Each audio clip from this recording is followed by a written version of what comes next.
राधे राधे। आप सभी का स्वागत है हमारे YouTube चैनल धर्म संसार में। आइए सुनते हैं पशुपतिनाथ व्रत के बारे में। शिव जी से संबंधित इस व्रत की महिमा अपरंपार है। ऐसी मान्यता है कि यदि सच्चे हृदय से इस उपवास को पूर्ण विधि विधान के साथ किया जाता है तो ऐसा करने वाले व्यक्ति की सभी मनोकामनाएं पूर्ण होती हैं। यह उपवास लगातार 5 सोमवार किया जाता है तथा 5वें सोमवार को इस व्रत का उद्यापन किया जाता है। आइए जानते हैं कि क्या है इस व्रत का विधान तथा इसकी महिमा। पशुपति अर्थात पशुओं के स्वामी भगवान शिव समस्त चराचर जगत तथा सभी जीव जंतुओं के भी स्वामी हैं, अर्थात पति कहे जाते हैं। इसी कारण से इनका एक नाम पशुपति हुआ। पशुपतिनाथ जी का विश्व प्रसिद्ध मंदिर नेपाल में स्थित है। ये पशुपति व्रत की विधि तथा नियम। इस उपवास को रखने का नियम यह है कि जिस सोमवार से यह उपवास रखना है उससे एक दिन पहले से ब्रह्मचर्य का पालन करें।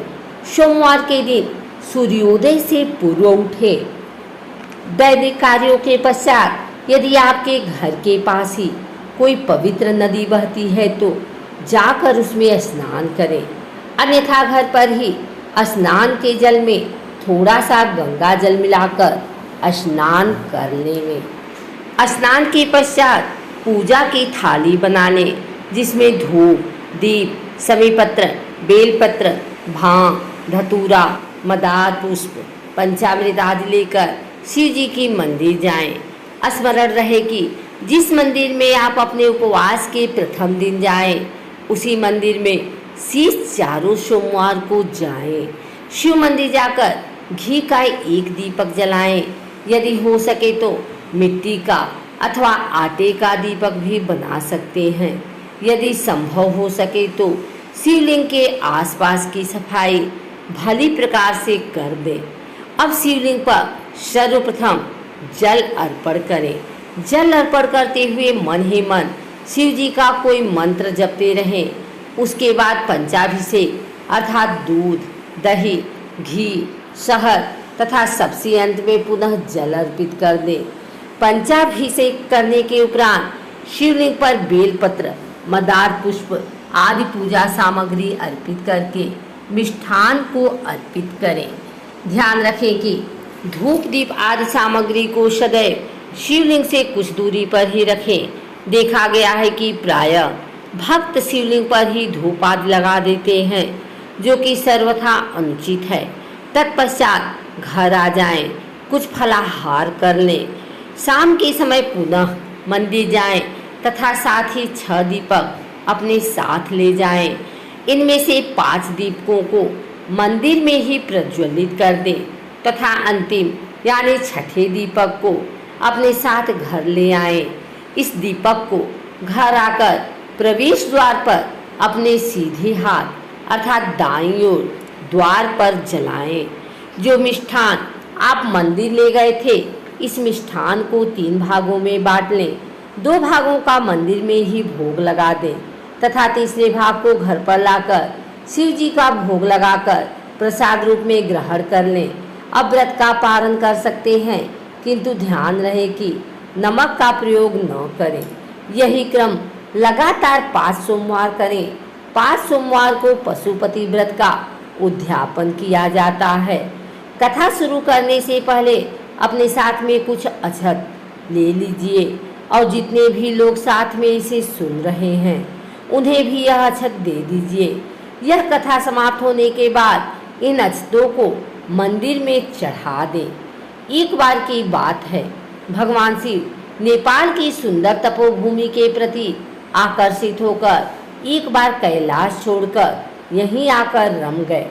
इस क्षेत्र में वह 3 सिंग वाले मृग चिंकार बनकर विचरण कर रहे थे और इस क्षेत्र को पशुपति क्षेत्र या मृगस्थली भी कहते हैं।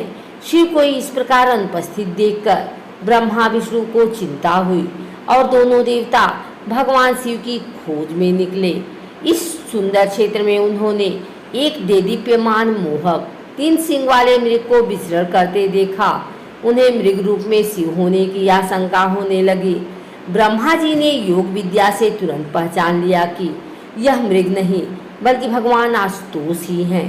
ब्रह्मा जी ने तत्काल ही उछलकर उन्होंने मृग का सींग पकड़ने का प्रयास किया। इससे मृग के सींग के 3 टुकड़े हो गए। उसी सींग का एक टुकड़ा इस पवित्र क्षेत्र में गिरा और यहाँ पर महारुद्र उत्पन्न हुए, जो श्री पशुपतिनाथ के नाम से प्रसिद्ध हुए। शिव जी की इच्छा अनुसार भगवान विष्णु ने नागमती के ऊंचे टीले पर भगवान शिव को मुक्ति दिलाकर लिंग के रूप में स्थापना की, जो पशुपति के रूप में विख्यात हुए। 5वें सोमवार यानी उद्यापन वाले दिन वही पूजा विधि अपनाई जाती है जो अन्य 4 सोमवारों में की जाती है, किंतु उद्यापन वाले दिन एक पानी वाले नारियल का प्रयोग पूजा में किया जाता है। इस सोमवार को मंदिर जाकर पूजा विधि संपन्न करने के बाद एक पानी वाला नारियल लेकर उस पर कलावा बांधें तथा अपनी मनोकामना मन में दोहराएं तथा इसे शिव मंदिर में ही शिवलिंग के पास रखकर वापस आ जाएं। इस प्रकार यह व्रत पूर्ण हो जाता है। यदि सामर्थ्य हो तो ब्राह्मण भोज भी करा सकते हैं। उपवास वाले दिन मन ही मन शिव जी से संबंधित किसी न किसी मंत्र का जाप करते रहना चाहिए।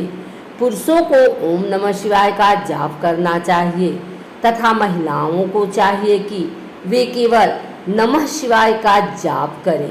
पूजन सामग्री में शुद्धता का विशेष रूप से ध्यान रखें। शिवलिंग पर चढ़ाए जाने वाले पत्र, मदार, पुष्प आदि स्वच्छ होने चाहिए तथा पत्ते कटे फटे न हो, इसका ध्यान रखें। कुछ धार्मिक मान्यताओं के अनुसार बेलपत्र को सोमवार के दिन नहीं तोड़ना चाहिए। इसके लिए एक दिन पहले अर्थात रविवार को पत्ते तोड़कर सुरक्षित रख लें।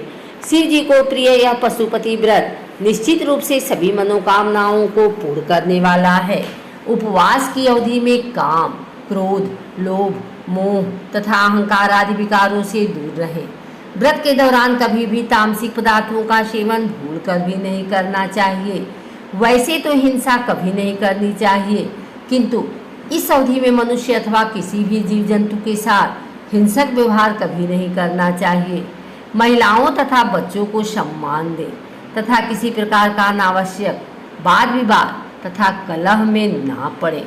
यूँ तो कोई भी व्यक्ति इस व्रत को अपनी पूर्ण श्रद्धा भाव के साथ कर सकता है, लेकिन यदि कोई बीमार है अथवा अपनी वृद्धावस्था के चलते यह व्रत या उपवास करने में असमर्थ है तो उसे यह व्रत नहीं करना चाहिए।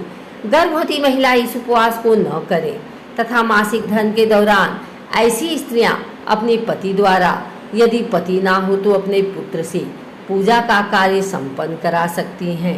उनके लिए केवल पूजन विधि निषेध है, अन्यथा ये उपवास रख सकती हैं। पशुपति व्रत भगवान शिव को अत्यधिक प्रिय है। इस व्रत को पूरे विधि विधान तथा नियम के साथ श्रद्धा पूर्वक करने से महादेव अत्यंत प्रसन्न होते हैं। वैसे भी शिव जी शीघ्र ही प्रसन्न होने वाले देव के रूप में जाने जाते हैं तथा मात्र 1 लोटा जल से भी प्रसन्न हो जाते हैं। जो भी इस पशुपति व्रत को धारण करता है, महादेव उसकी समस्त मनोकामना को पूर्ण कर देते हैं तथा वह सांसारिक सुख समृद्धि के साथ साथ सहज ही भगवान शिव का सानिध्य प्राप्त कर लेता है। पशुपति व्रत में फलाहार का सेवन करना चाहिए। यूँ तो उपवास का अर्थ ही कुछ नहीं खाकर केवल अपने आराध्य की भक्ति में लीन रहना है, किंतु अधिक उम्र या फिर स्वास्थ्य संबंधी कारण से अल्पाहार लिया जा सकता है। स्मरण रहे, उपवास की अवधि में नमक का सेवन कदापि ना करें, किंतु सीधा नमक का प्रयोग किया जा सकता है। दिन में फल तथा रात को कुट्टू के आटे का प्रयोग किया जा सकता है। भोग लगाने के बाद प्रसाद रूप में भोजन ग्रहण करना चाहिए।